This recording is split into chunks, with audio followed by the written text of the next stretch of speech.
Los testigos de Jehová, el desafío quirúrgico ético. Los médicos se enfrentan a un desafío especial al tratar a los testigos de Jehová. Los miembros de esta fe tienen profundas convicciones religiosas en contra de aceptar sangre, glóbulos rojos empaquetados, glóbulos blancos o plaquetas en transfusiones homólogas o autólogas.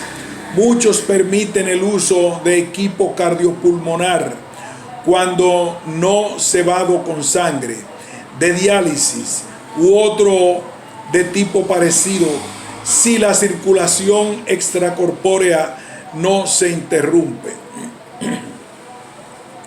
No hay por qué el personal médico deba preocuparse por la posibilidad de incurrir en responsabilidad civil, pues los testigos dan pasos legales adecuados para eximir a tal personal de responsabilidad civil en cuanto a su rechazamiento informado de la sangre.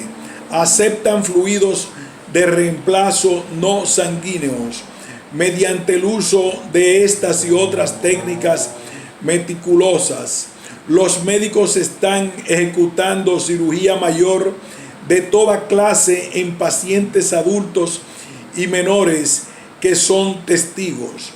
Esto ha llevado a que con estos pacientes se haya desarrollado una norma de tratamiento que armoniza con el principio de atender a la persona entera. Los médicos se enfrentan a un desafío creciente que es una importante cuestión de salud. En los Estados Unidos hay más de 500,000 de testigos de Jehová y estos no aceptan transfusiones de sangre. La cantidad de testigos y de los que se asocian con ellos están aumentando, aunque anteriormente cuando alguien rehusaba una transfusión, muchos médicos y ejecutivos de los hospitales veían esto como un problema legal y procuraban la autoridad de los tribunales para proceder según les parecía que era aconsejable desde el punto de vista médico. Literatura médica publicada últimamente revela que está aconteciendo un notable cambio de actitud. Puede que esto sea el resultado de más experiencia quirúrgica con pacientes cuyo nivel de hemoglobina es muy bajo, y puede que también refleje mayor reconocimiento del principio legal del consentimiento informado. Ahora, en grandes cantidades de casos de cirugía electiva y de traumatismos en que figuran tanto testigos adultos como menores, se está logrando el objetivo deseado sin transfusiones de sangre. Hace poco, ciertos representantes de los testigos de Jehová se reunieron con miembros de los personales quirúrgicos y administrativos de algunos de los centros médicos más grandes del país.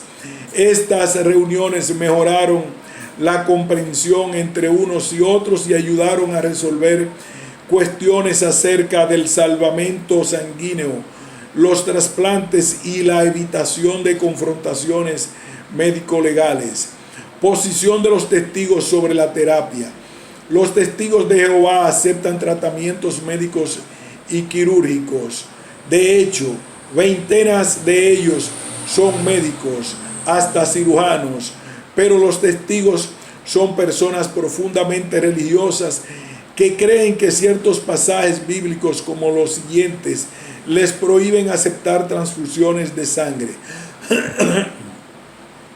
Solo carne con su alma, su sangre, no deben comer. Usted tiene que derramar la sangre del animal y cubrirla con polvo.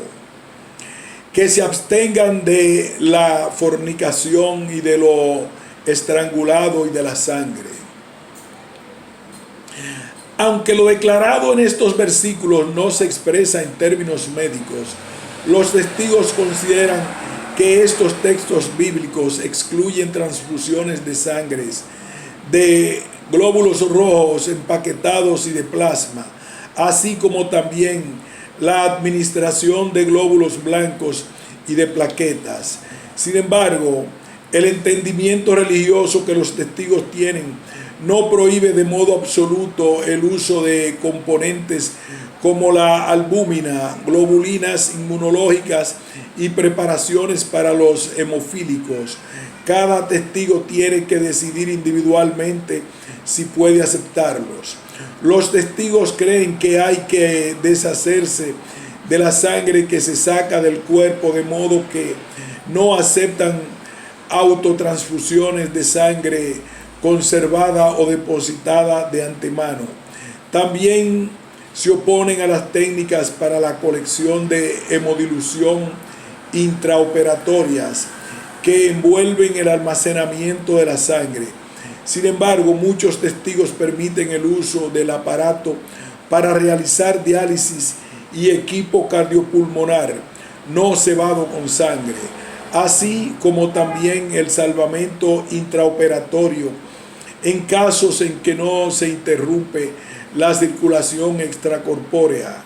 El médico debe consultar con cada paciente en cuanto a lo que la conciencia de éste le dicta.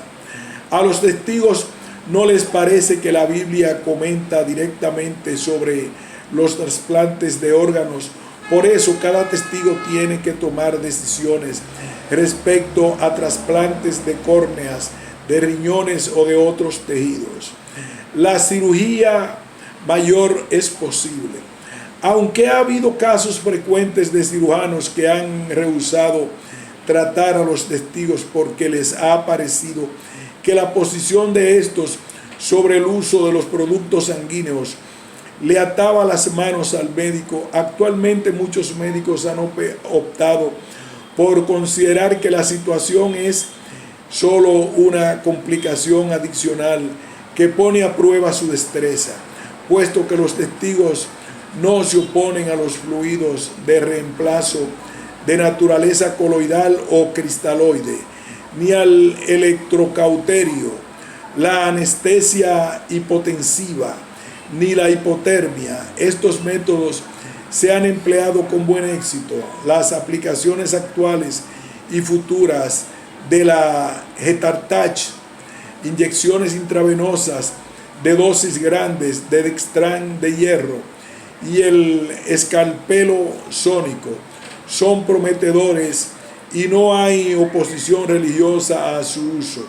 Además, si cierto sustituto sanguíneo tratado con fluosol DA, que ha sido perfeccionado recientemente, resulta libre de peligro y eficaz, su uso no está en conflicto con las creencias de los testigos. En 1977, Ott y Cooley informaron sobre 542 intervenciones quirúrgicas cardiovasculares que se realizaron en testigos sin transfundir sangre y llegaron a la conclusión de que este procedimiento puede emplearse con riesgos aceptablemente bajos.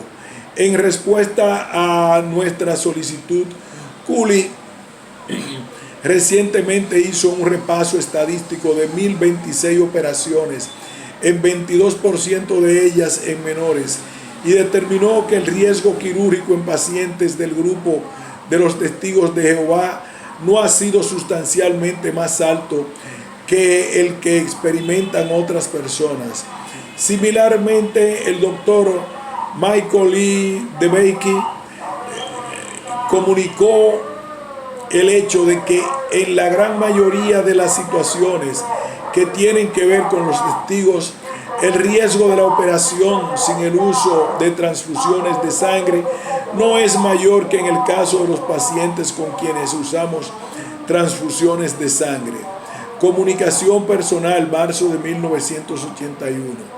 La literatura también contiene registros de éxitos en casos de cirugía mayor, tanto urológica como ortopédica.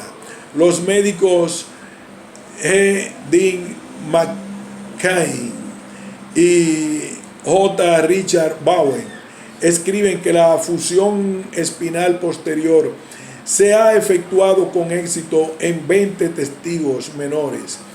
Información no publicada, agosto de 1981. Estos médicos añaden: es preciso que el cirujano establezca la filosofía de respetar el derecho del paciente a rehusar una transfusión de sangre, pero todavía ejecutar los procedimientos quirúrgicos de una manera que le permita seguridad al paciente. Herzmann informa buen éxito en ciertos casos, entre ellos algunos en que figuraron jóvenes, en que hubo severa pérdida traumática de sangre. Él confiesa que los testigos se hallan en una situación algo desventajosa cuando es caso de necesidad de sangre. No obstante, también está bastante claro que tenemos otras cosas como alternativa al reemplazo de la sangre. Él llama atención al hecho de que muchos cirujanos no se han sentido totalmente libres para aceptar a testigos como pacientes por temor de las consecuencias legales, y muestra que esta preocupación no tiene base válida. Preocupaciones legales y casos de menores. Los testigos firman gustosamente el formulario de la Asociación Médica Estadounidense, que libra de responsabilidad a los médicos y a los hospitales. La mayoría de los testigos llevan consigo una tarjeta de aviso al personal médico, fechada y firmada por testigos, que se preparó tras consultar con autoridades médicas y legales. Estos documentos le son obligatorios al paciente o sus herederos y ofrecen protección a los médicos, puesto que el juez Warren Burger sostuvo que un proceder de tratamiento erróneo o incompetente parecería falto de apoyo donde se hubiera firmado tal renuncia. Adicionalmente, al comentar sobre esto en un análisis del tratamiento médico obligatorio y la libertad religiosa, París, escribió un comentador que examinó la literatura, informó: no he podido hallar autoridad alguna para la declaración de que el médico incurrirá en responsabilidad criminal debido a no haber administrado a la fuerza una transfusión a un paciente que no la quería. Más bien que una posibilidad efectiva, tal riesgo parece ser producto de una fértil mente jurídica. El cuidado que se desea dar a los menores presenta lo de más profunda preocupación, puesto que frecuentemente resulta en acción jurídica contra los padres mediante el uso de leyes relacionadas con desatender a niños. Pero muchos médicos y abogados que están familiarizados con casos que han envuelto a testigos cuestionan tales acciones y creen que los padres testigos procuran buena atención médica para sus hijos, dado que no quieren evadir su responsabilidad paternal ni pasarla a ningún juez u otra tercera parte.